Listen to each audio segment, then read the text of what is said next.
have a snazzy looking Poco mid-ranger, the Poco X7. So is this a mid-range phone worth getting? I'm Will for GSM Arena, and let's find out in our Poco X7 review. Last year's Poco X6 was a decent phone, but we did have complaints about the battery life and the camera quality in low light. The new model, the Poco X7, has the same size battery, but there is a new chipset, and Poco has swapped out the main camera. There's better ingress protection too. The Poco actually has the same specs as the Redmi Note 14 Pro 5G sold in China and India.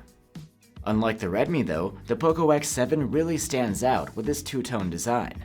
We have here the black colorway, which has a vegan leather backing, and there are also gray and green versions with plastic back panels.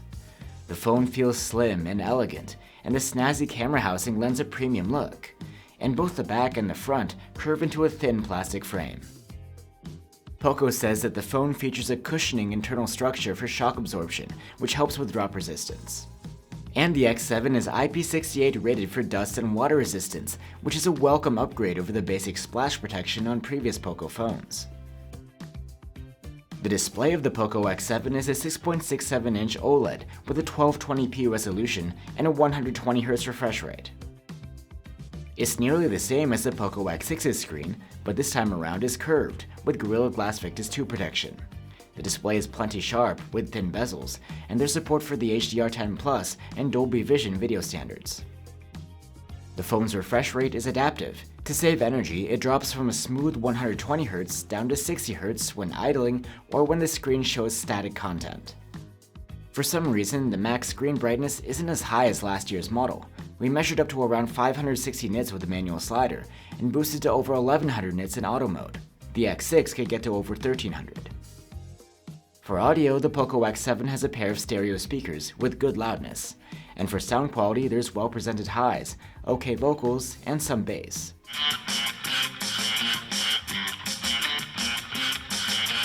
I'm wide awake, but you're a nightmare. I can't escape, I'm seeing you everywhere. There is no headphone jack here though, which the Poco X6 did have. You can wake up and unlock the phone with an under-display optical fingerprint reader, and is fast and responsive. And the Poco X7 comes with 256 or 512 gigs of storage on board, and that's not expandable to microSD.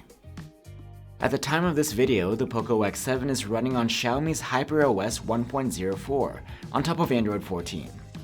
The software isn't too different from the last few iterations of MIUI, so if you've used a Xiaomi or Poco phone recently, you should feel right at home.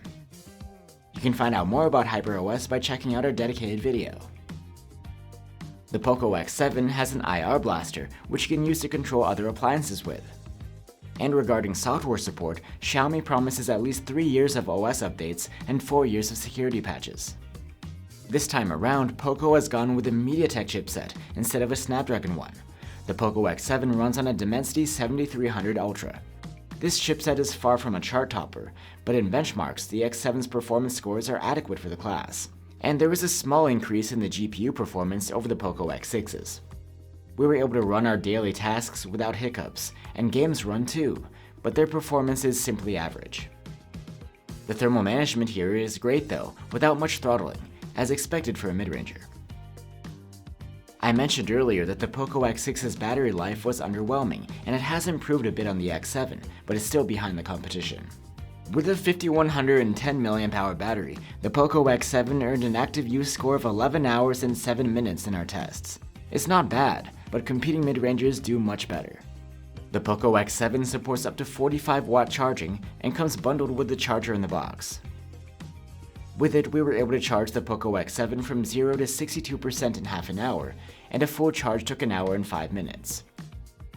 It's not as fast as on the Poco X6, which supported 67-watt charging. And now the cameras. On the back, the Poco X7 has a 50-megapixel main cam, an 8-megapixel ultra-wide cam, and a 2-megapixel macro camera.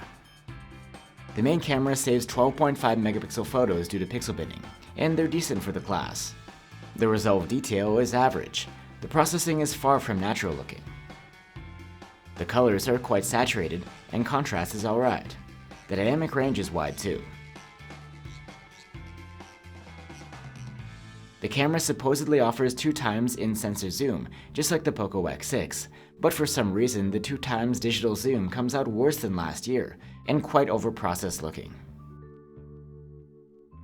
In low light, night mode triggers automatically, and the results are nice, with enough detail, low noise, good color saturation, and wide dynamic range.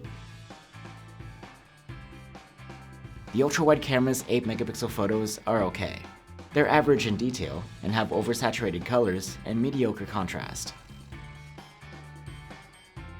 At night, the ultra-wide cam saves decent photos with the help of the automatic night mode. The detail is okay, but some of it gets smeared by the noise reduction. The noise level is tolerable, colors look good, and the dynamic range is wide enough. Close-ups taken with the 2-megapixel macro camera aren't great.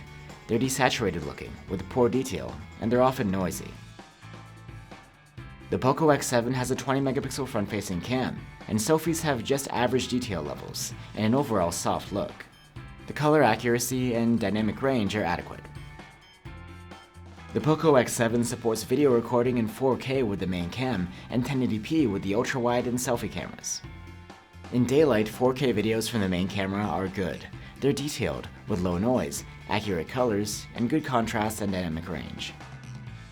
Video quality from the ultra-wide cam is good for this sort of camera. There's enough detail, no noise, good colors, and adequate dynamic range.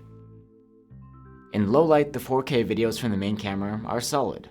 There's a good balance between detail, sharpness, and noise reduction. The dynamic range is adequate, and colors are true to life. Electronic video stabilization is always on and working across all of the cameras but the macro one. It does an okay job, except for the unpleasant focus hunting on the main camera.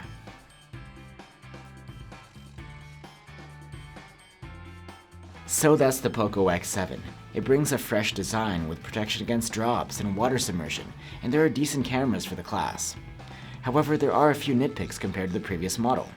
Poco has removed the headphone jack, the battery life is still just average, the chipset performance is more or less the same, and the charging speed has been downgraded.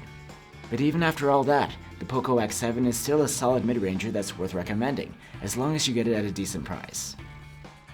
Thanks for watching, guys. If you're looking for alternatives to the Poco X7, you can check out our reviews of the Moto Edge 50 Neo and the Samsung Galaxy A55.